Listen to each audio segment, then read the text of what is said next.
if you're in touch with this sense here that you've just identified, how familiar is it to you? Very.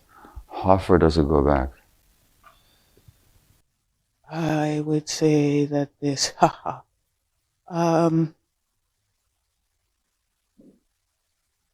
it goes back to like 7, really strongly.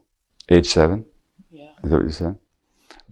Do you ever feel like you're winning at life on the outside, but on the inside there's a hollow echo? You've built a career you're proud of, have great relationships, maybe even ticked off all the adulting boxes.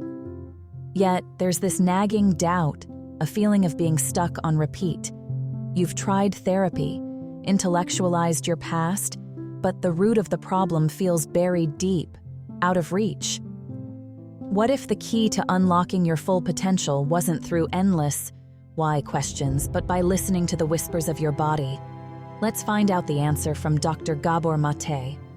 Acceptance that we're wounded, that almost inevitably, once we stop defending against our wounds, once we actually come to terms with them, we're almost automatically impelled to heal other people who are wounded. It's just how it seems to work. And I think that says something about human nature, actually.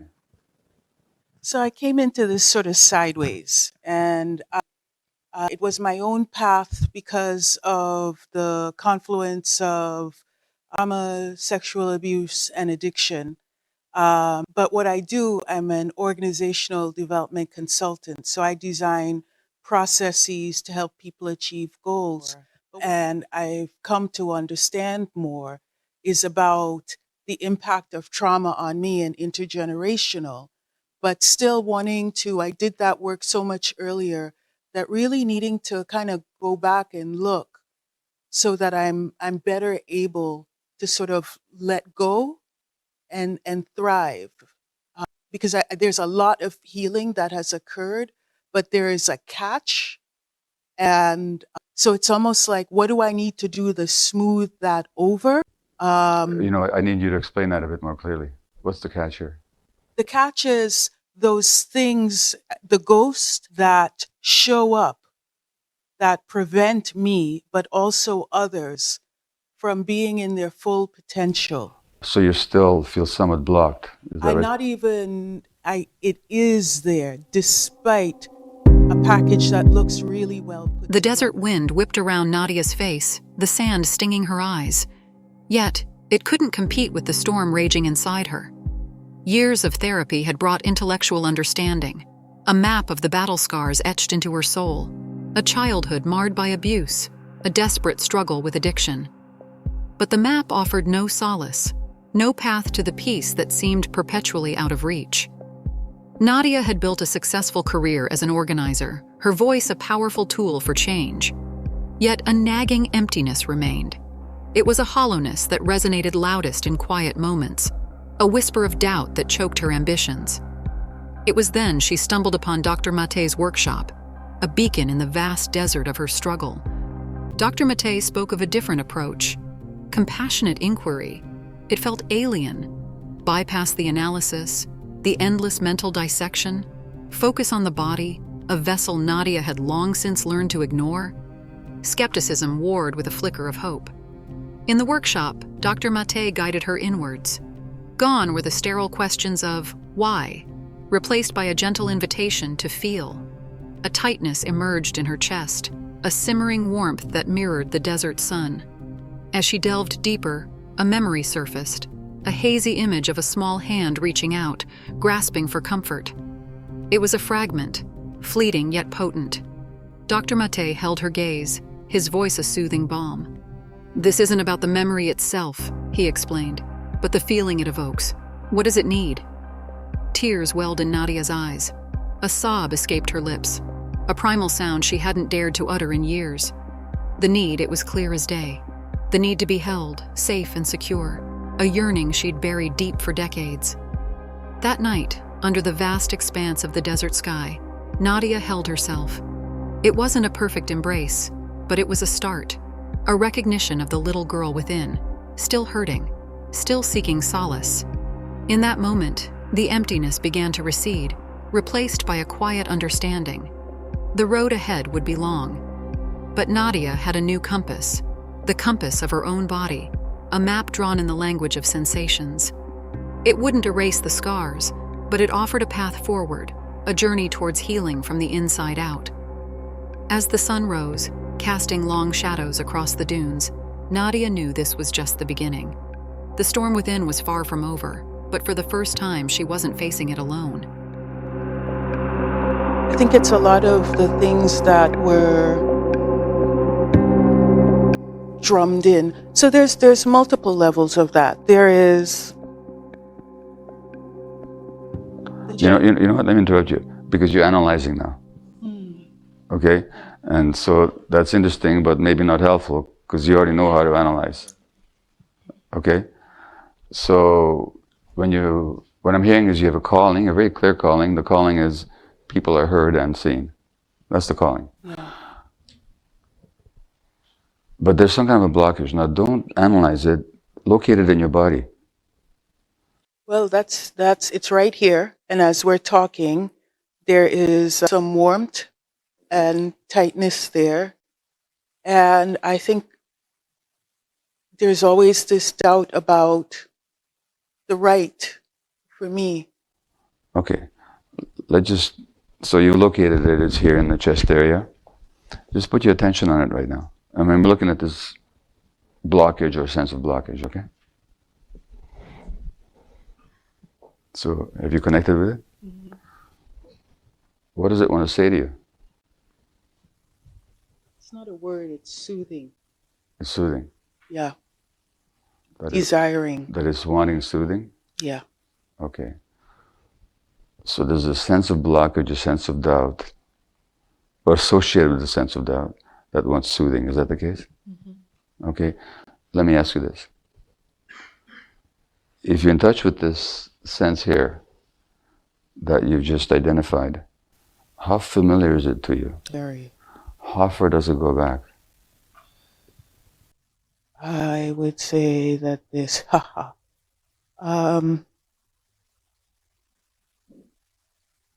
it goes back to like 7, really strongly.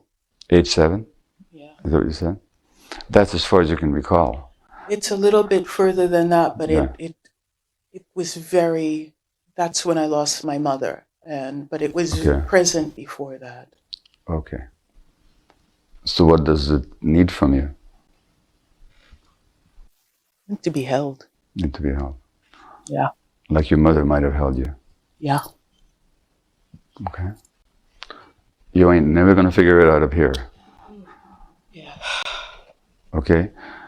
And it's got nothing to do with your work. Okay? Based on the passage, Dr. Gabor Maté offers several recommendations for those seeking healing through compassionate inquiry. Shift focus from intellect to body. Dr. Maté suggests that intellectual analysis, while valuable, can be a crutch that hinders deeper healing. He recommends focusing on bodily sensations associated with emotional blocks to access unconscious memories and core needs. Practice self-compassion. Compassionate inquiry encourages approaching our past experiences and present struggles with empathy and understanding. This includes recognizing the valid reasons behind even negative behaviors, stemming from unmet needs in our early years. Engage in curious exploration. The therapist plays a crucial role in guiding the exploration with open-ended questions. This curiosity helps uncover the deeper meaning of the sensations and memories that surface. Address core needs. Compassionate inquiry aims to identify and address the core emotional needs underlying our struggles.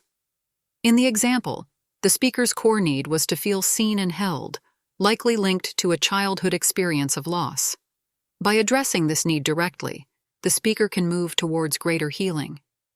Overall, Dr. Maté recommends a therapeutic approach that moves beyond intellectual understanding and emphasizes self-compassion, body awareness, and addressing the underlying emotional needs that fuel our present struggles. So when it arises, my advice is don't try and figure out how better to do your work, or how better to be present, or any of that, or how will I fulfill my calling. Your calling is really clear. But this part of you, guess what? Needs to be heard and seen. Alrighty. Okay? Yeah? That makes sense. That's good. Any questions? I think I'm just supposed to feel right now. Oh, that's good. That means you're paying attention. Yeah. And when I come to these truths, Can you hold the mic, please? when I come to these truths, what I know, I have these involuntary breaths, and I've Yeah. had a couple of them sitting here. Yeah. Great. You think we're complete for now? I think so. Thank you so much. Thank you. The process that I use, or that I've come to, is I call it compassionate inquiry. It's really very straightforward. The assumption is that much of what activates us, motivates us, or blocks us is early stuff. And that early stuff requires attention. And that many of us in this field have developed a very powerful intellect to analyze and to understand, but it never quite gets us there.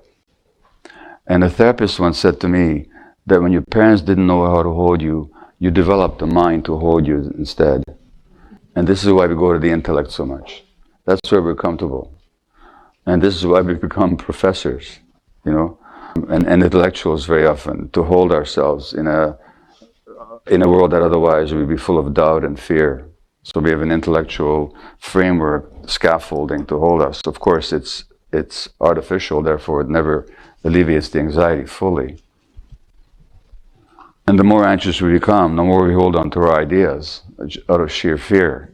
But therefore, the thing is to get out of the intellect and just to go to the body. Now, by the way, this also works with your clients. So it's called compassionate inquiry. Compassionate because it invites and necessitates compassion for every part of that person, for all their behaviors, for all their ideas, for all their dysfunctions, everything. Because what you'll find out through compassionate inquiry or just this approach is that there's a valid reason for everything. There's a valid reason why people are addicted. There's a valid reason why people are violent. When I say valid, I don't mean that it's good to be violent. I mean, there's a valid reason in that person's makeup that makes the violence necessary. So compassionate for everything, doesn't matter how it shows up. And then inquiry, you're just curious. You just keep asking questions. So it didn't take long. Adele was really very open to it. Once you get out of your head, well, where in the body is it located? Because it's always located in the body. So again, the assumption is that whatever blocks us and whatever frustrates us is not the present. It's early stuff. And that's located in the body. And it has a meaning in relationship to our experience. So say more about it as it unfolds, but that's the... This passage discusses compassionate inquiry, a therapeutic approach developed by Dr. Gabor Maté. The core idea is that many emotional blocks and challenges we face as adults have roots in our early childhood experiences. The invited audience, who seems to be attending a workshop led by Dr. Maté, shares her experience of feeling stuck despite having a successful career. They've undergone therapy and gained intellectual understanding of their past traumas, including sexual abuse and addiction. However, they still experience a sense of blockage hindering their full potential and ability to contribute meaningfully. Dr. Maté guides the speaker through a process of compassionate inquiry. This involves bypassing intellectual analysis and instead focusing on bodily sensations associated with the block. The speaker identifies a tightness and warmth in their chest, which upon further exploration connects to a deep sense of doubt and a yearning to be held and seen. Interestingly, the initial memory associated with this feeling is from age 7. but Dr. Maté suggests it likely goes back even further, possibly to before the speaker's conscious recall. Through this process, the speaker discovers that the core wound is a longing for the comfort and security of being seen and held, possibly linked to the loss of their mother. Dr. Maté emphasizes that addressing this core need is crucial, and intellectual analysis alone won't be sufficient. Compassionate Inquiry by Gabor Maté. The passage highlights key aspects of Dr. Maté's compassionate inquiry approach. Focus on early childhood. It assumes that much of what motivates, activates, or hinders us originates from our early experiences. De-emphasizing intellectual analysis. Dr. Maté argues that over-reliance on intellectualizing can be a barrier to healing. He suggests that many people, including therapists, develop strong analytical minds as a coping mechanism for early trauma. Body-centered inquiry. The approach emphasizes connecting with the body to locate the sensations associated with emotional blocks. Compassion. Compassionate inquiry involves approaching these experiences with empathy and understanding, recognizing the valid reasons behind even negative behaviors. Curiosity. The therapist guides the exploration with open-ended questions to uncover the underlying meaning of the sensations. The example demonstrates how compassionate inquiry can help us identify core wounds and unmet needs that continue to impact us in the present. By addressing these needs with compassion, we can move towards greater healing and fulfillment.